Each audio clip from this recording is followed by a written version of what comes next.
بسم الله الرحمن الرحيم. قل أوحي إلي أنه استمع نفر من الجن فقالوا إنا سمعنا قرآنا عجبا يهدي إلى الرشد فآمنا به ولن نشرك بربنا أحدا وإنا لتعالى جد ربنا ما اتخذ صاحبة ولا ولدا وأنه كان يقول سفيهنا على الله شططا وأنا ظننا أن لن تقول الإنس والجن على الله كذبا وأنهم كان رجل من الإنس يعوذون برجال من الجن فزادوهم رهقا وأنهم ظنوا كما ظننتم أن لن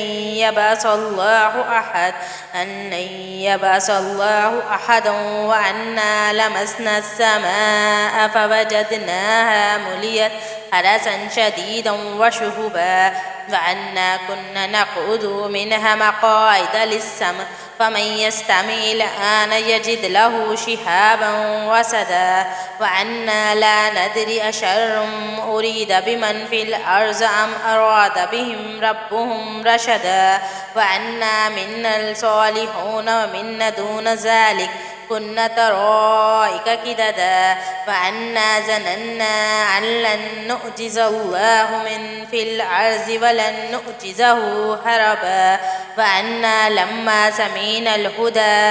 آمنا به فمن يؤمن بربه فلا يخاف بخسا ولا رهقا وأن منا المسلمون ومنا القاسطون فمن أسلم فأولئك تحروا رشدا وأما القاسطون فكانوا لجهنم حطبا ولو استقاموا على الطريقة لنسقيناهم ماء غدقا لنفتنهم فيه ومن يعرض عن ذكر ربه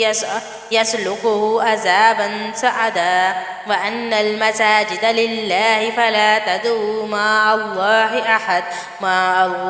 أحد وأنه لما قام عبد الله يدعوه كادوا يكونون عليه لبدا قل إنما أدعو ربي ولا أشرك به أحدا قل إني لا أملك لكم ضرا ولا رشدا قل إني لا يجيرني من الله أحد ولن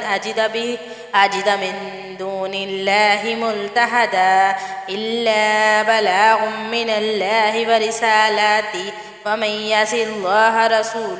رسوله فإن له نارا جهنم خالدين فيها أبدا حتى إذا رأوا ما يوعدون فسيعلمون من أضعف ناصرا وأقل عددا قل إن أدري أقريبا ما توعدون أم يجعل له ربي أمدا عالم الغيب فلا يظهر على غيبه أحد